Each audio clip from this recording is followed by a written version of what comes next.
पीलीभीत में पत्रकार का प्रार्थना पत्र एसपी द्वारा फेंके जाने व अभद्रता करने के मामले में all India journalist welfare association ने मुख्यमंत्री को संबोधित ज्ञापन जिला अधिकारी को सौंपा है।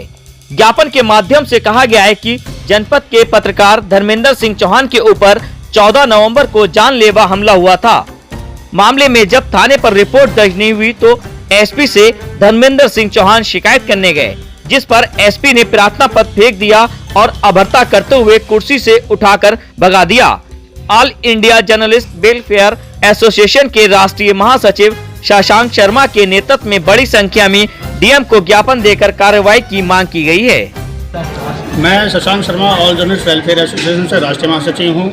जनपद पीलीभीत में पत्रकारों के ऊपर हमलों की संख्या जो दिन पे दिन बढ़ती जा रही है, उसी का विरोध करने आज हम जिलाधिकारी महोदय पीलीभीत के समक्ष उपस्थित हुए हैं। धर्मेंद्र सिंह चौहान जनता टीवी के जो पत्रकार हैं, उनके ऊपर 14 तारीख को जानलेवा हमला हुआ।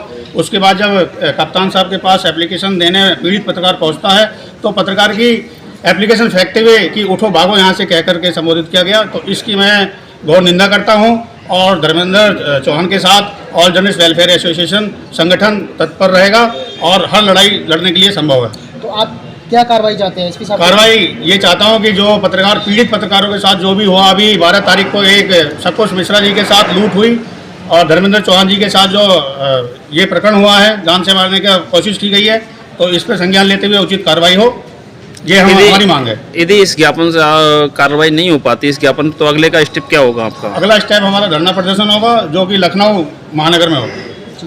इसमें घटना हुई, हमने वसुंधरा कॉलोनी में 480 वर्ग मीटर का प्लॉट दिया था और जिनसे लिया था उन्होंने मुझे बैनामा कराया और उसके बाद में जो पड़ोसी हैं प्लॉट वाले बॉबी छापड़ा करके, तो उन्होंने जो है आके वहाँ पे हमारा काम रुकवाया। काम रुकवाने के बाद हमने शिकायत भी दी, उन्होंने आके हमें धमकी भी दी कि हम जो है यहाँ काम मत करने आना, मतलब हम जान से मार देंगे। उसके बाद हमने धमकी जो उन्होंने दी, उसके बाद हमने डीएम साहब को 16 तारीख को एप्लीकेशन दिया था अक्टूबर में।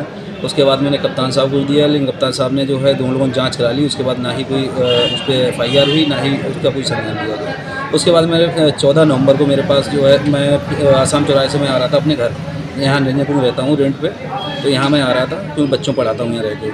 तो इधर से जो है गाड़ी जा रही थी और हम अपनी साइड थे, गाड़ी अपनी साइड जा रही थी, अचानक हमारी साइड में आके उन्होंने हमें सामने से ठोक दिया। उसमें हमारा हाथ भी फ्रैक्चर हो गया। मैं कप्तान साहब के यहाँ एप्लीकेशन देने गया और उन्होंने एप्लीकेशन मेरा फेंक दिया। उसके बाद आज हम जिलाधिकारी पास आए हैं इनसे कि हमारे जो है जो भी कार्रवाई है उचित कार्रवाई की जाए। और जिसमें उनके जो गाड़ी में बैठे हुए लोग थे उन्होंने मुझे धमकी दी, बोले पीलीभीत तुम रहो तो तमीज़ से रहो, वरना छाबड़ा वगैरह से अगर भिड़े तो आपकी जान से मार देंगे। तो एसपी साहब ने एप्लीकेशन किस बात में फेंक दी थी? एप्लीकेशन वही पढ़ते रहे, उन्होंने पता नहीं क्या हुआ, पहले प्यार से बैठाला, उसके बाद जब एप्लीकेशन पढ़ा और उठाया फेंक दिया, बोले उठो यहाँ से निकलो। मतलब एसपी साहब का व्यवहार ठीक नहीं था आपकी तरफ? अभी उनका व्यवहार ठीक नहीं था। हमारे साथ में कुछ और भी कम से 8-10 लोग पत्रकार भी थे, सबके सामने उन्होंने बेइज्जत करके मुझे वहाँ से भगा दिया। अब आप क्या चाहते हैं? हम यही चाहते हैं कि जो मैं उचित कार्रवाई वो उनके साथ उचित कार्रवाई की जाए, हमें न्याय मिले। पीलीभीत की छोटी बड़ी खबरों से रहें दिन भर अपडेट, देखते रहें TV 26 न्यूज नेटवर्क।